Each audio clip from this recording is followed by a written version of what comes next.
ladies and gentlemen. This is your girl Mitzi, and this is Mitzi. Let's think about it. Today, we are thinking about building success to achieve financial freedom. Ladies and gentlemen, that is a thinker, but here we are going to be thinking about it with Angela so that we can continue on thinking about our success and the financial freedom that, let's be honest, we all want. So, with that being said, thank you so much, Angela, for coming on my show and sharing your time and perspective with me. Let's go ahead and dive right in. When you hear the words financial freedom, what does that make you think about? Great question. And I am happy to be here. Thank you for having me here today. And when I think about financial freedom, what that really means to me is having the ability to choose to live life on your terms. And that could be anything. It could be working until you're 65 if your career makes you happy. It could be retiring early and living life on a beach. It could be spending more time with loved ones or traveling the world. What ultimately matters is that you get to choose how you spend your time. That to me is what true financial freedom is. Absolutely. It's just that being conscious about what you're going to do and feel in that joy. Oh my goodness. Some people just are just automatically reacting, or just scheduling, doing things, but we're not actually thinking about what they're doing. And how do you love what they do? You know what I mean? So when did it become real for you when you realized, you know what, Angela, I need to do something about this? Good question. Well, to be honest, it started with pain first, and let me explain what I mean. So I had this moment of awareness of, I can't believe I'm doing this. So let me back up just a little bit. When I was in school, I acquired a lot of student debt. I went to private schools, which, not too surprising, were very, very expensive. And as a result, I acquired a large amount of student debt. And by the time my husband and I had gotten together and we started really taking an honest look at our debt, he and I both went to grad school. So we acquired a good share of debt on top of going to private schools. Yeah. And by the time we were married and together, combined, we had over $100,000 of student debt. And I remember one year going into our accountant's office, I had this lovely piece of paper that told me how much interest I had paid that year for my student debt.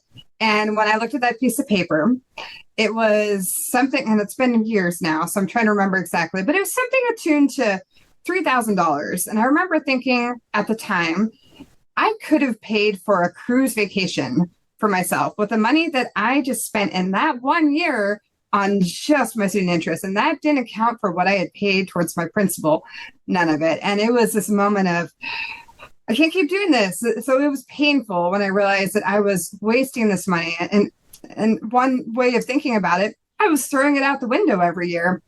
And that was a moment to me that I thought, I don't want to do this anymore. I would much rather pay for that cruise vacation than pay for this interest. So I decided that I was done. I didn't want to do it anymore. And I was going to find a way to pay it off as quickly as I possibly could.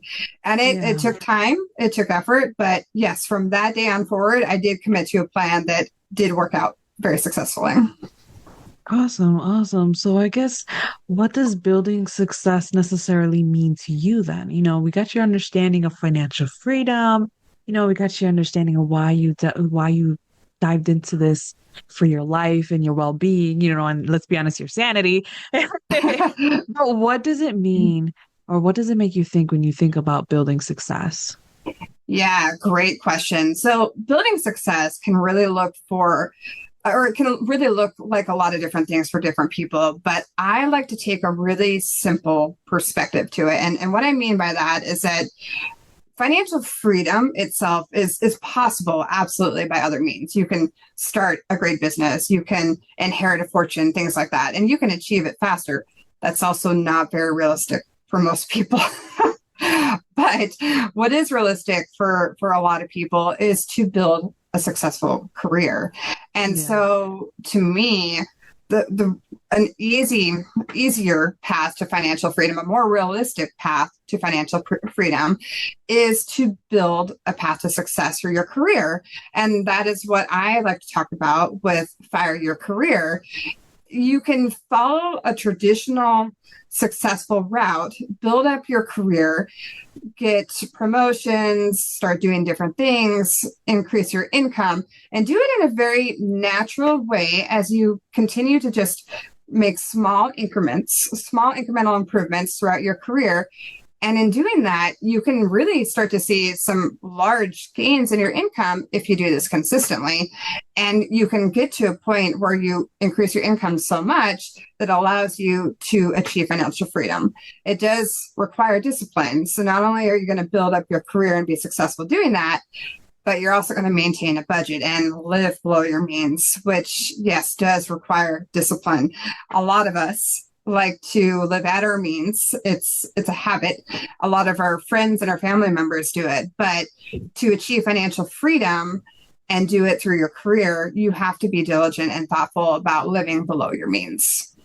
Yeah, most definitely. You have to have real intention when it comes to your money and your finances. It sounds like, because let's be honest, if your real end goal is to go to that cruise or to buy that house or to buy that land or to put that down payment on a business, you know what I mean? Then you will have to have that self-discipline. You know what I mean? And Absolutely.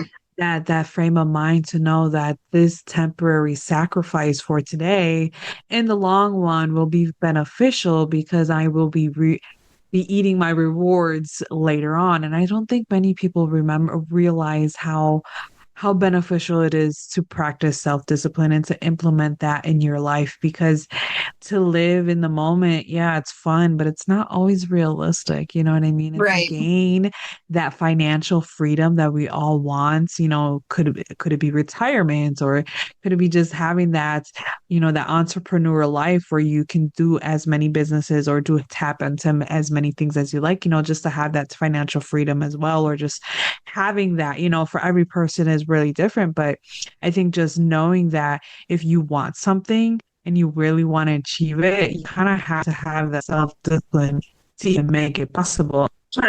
In your opinion, Agreed. what are the other struggles that you see people face when it comes to this concept? Yeah, so it is a hard concept to grasp initially. And I want to make one point too that yes, it requires discipline and it at times does require sacrifice to live below your means. That does not mean that you have to, for the rest of eternity, eat rice and beans. It doesn't mean that you're foregoing Starbucks or whatever guilty pleasure you have, but it does mean being mindful about what choices you're making. So just Yeah, a very simple example. And I like simple examples. I think they help make a point. they If do. you, for instance, are eating out 5 days a week, maybe you cut that back to 2 days a week and you eat 3 more meals at home. And that gives you an extra, let's just pick a random flat number, an extra $50 to put towards your debt or towards investment or whatever else. Now you still get to eat out. You're not stopping that entirely, but you're being more thoughtful about, hey, I don't think I'm going to do that for every single meal. And I still do this, although my husband and I have gotten to a point of achieving a lot of flexibility with where we're at with financial freedom. We practice this Mhm. exact same thing, even though we have more flexibility. So what we do is we say, okay, we're going to commit to this because that means that we can put that extra $50 into that investment or that debt or whatever it is, or even something bigger and more fun like an extra cruise, whatever that might be. So Yeah. what matters is to be really intentional about it. And it requires quite a bit of discipline. The other thing too is that when you're in a state of survival, it can be hard to even fathom that that's a possibility. And I get that that is a reality for some people. And it is hard to get out of that place where you feel like you're just constantly living at your paycheck and you can't do much better. And I'll admit that I was there at one point when I graduated with my undergraduate degree. I couldn't even make the minimum payment for my student loan. So I had to call and request a graduated repayment plan. And it felt really painful. I felt really ashamed of myself. I thought, if I can't even pay off the student debt that I agreed to commit to pay off when I got into my career, then what does that even mean for me? So you have to be honest about your situation. And sometimes you do have to make those sacrifices and do certain things you don't want to. I didn't want to go into a graduated repayment plan, but I had to because I couldn't afford my month to month either. But I started from there and I got to where I am today by being really disciplined and really thoughtful and putting a budget together.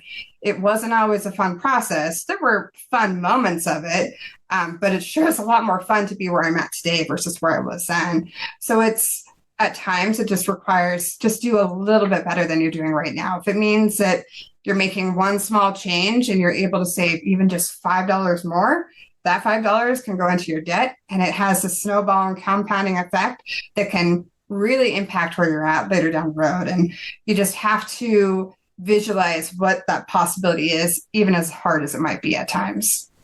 Oh, absolutely. I absolutely agree with that concept because I understand when you said that people live in survival because I had to at some point in my life and I've been for a very long time and I know many of my listeners out there they can also have that relatable understanding as well. I mean, especially now in this day and age, I think we're all kind of surviving at this point or just trying to survive.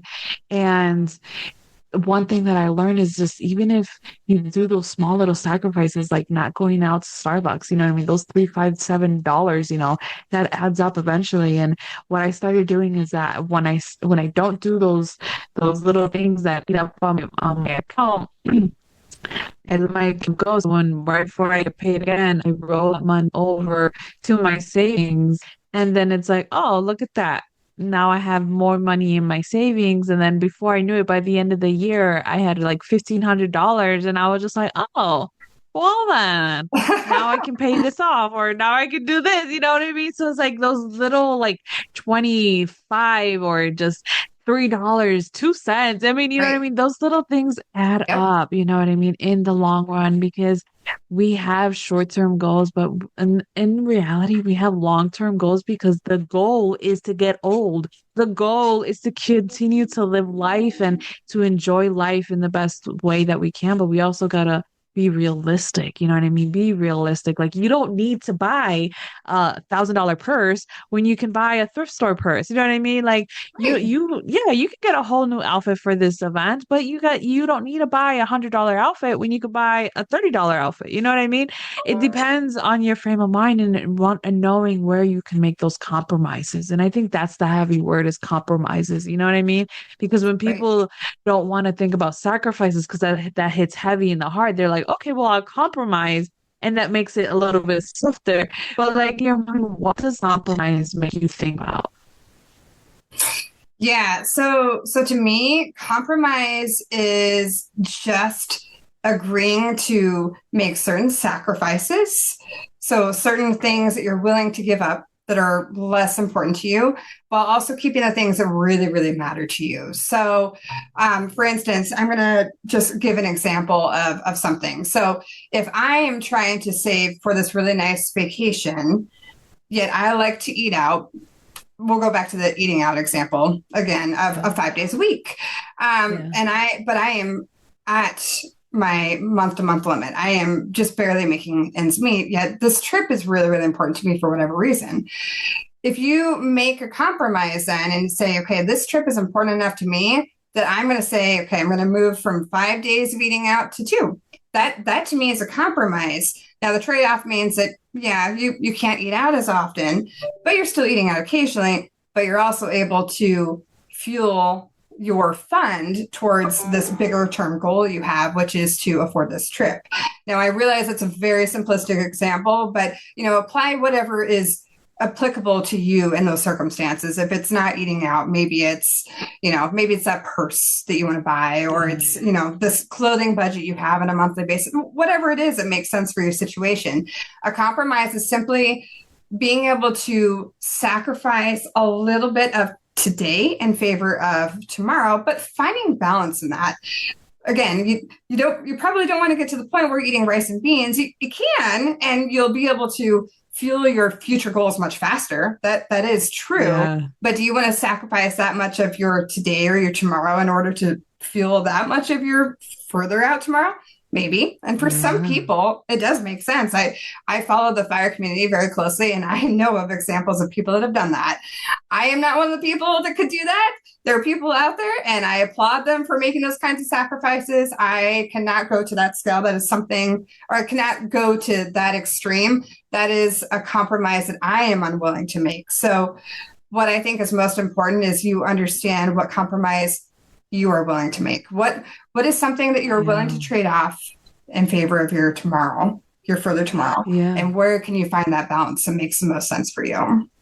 Yeah, I think that's very valid is understanding the balance that makes sense to you because people don't realize that it is gonna look different. You know, if you somebody may interpret eating rice and beans as like the hitting rock bottom and start becoming traumatized and you know what I mean? And they won't ever eat rice and beans ever again. You know what I mean? And PTSD if somebody ever serves them rice and beans. You know what I mean? Like Yep. I've had conversations with people like that. You know what I mean? Like I know somebody who won't eat a peanut butter and jelly sandwich because that for them is rock bottom. You know what I mean? And it's like it flashbacks and I know it sounds funny, but it's real situation. So I It's know true. this is real. So it's like you have to find that balance within yourself and know where your limitations are, know where your boundaries are, and know like where you're gonna limit it off on because everyone's different. You know, it's kind of like working out. You know what I mean? It's like if you want to start working out or you want to develop a better workout relationship with yourself,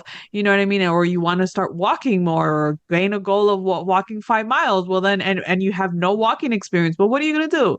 You're going to at least walk 5 minutes in a day. 5 minutes in a day is going to lead you a lot closer to that 5 miles Right. than not doing anything. And that's a compromise and that's a sacrifice. And that's something that you can do and that's realistic. You know what I mean? So I love your examples. And I think that's very valid for us to really think about and marinate when it comes to building our success and owning up to that financial freedom and knowing what feels right for within ourselves, you know, because it's always going to look different. You know, there's no really black and white copyright manual for for one person fits all. You know what I mean? It doesn't work like that. You know what I Definitely. mean? Sadly to Yep. say, there's no manual that works like that for our lives, If you know. only. You know, if only it'll be that easy. Goodness, and I think life would be a lot easier then.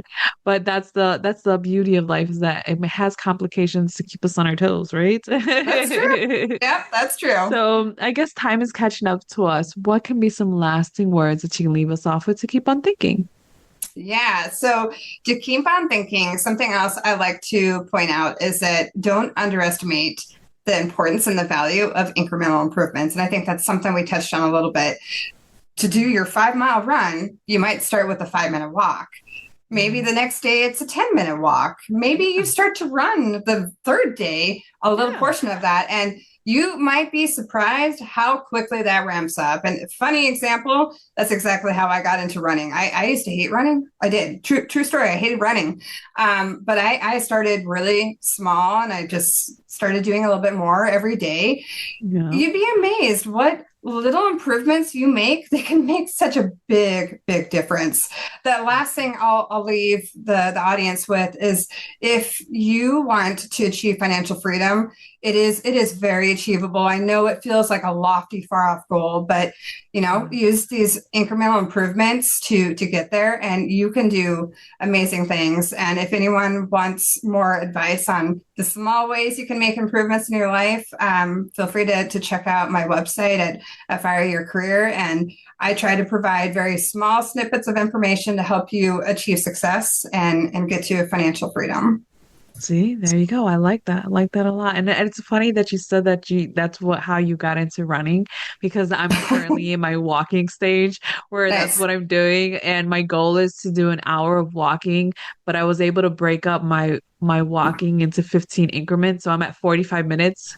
So I got to three. So I'm slowly getting there, you know what I That's mean? But I feel great. but I feel good, you know what I mean? It feels good to know that I'm almost there. So I absolutely agree. See, takes time, but it's achievable. Oh my It goodness, it's great. is. And ladies and gentlemen, if you do want to know more about Angela, because how could you not with this conversation, right? Go check her out. I have her photo on my website along with her website. Just click right there, right under hers, and it'll get you access to all her content so that you can continue on thinking. So with that being said, bye.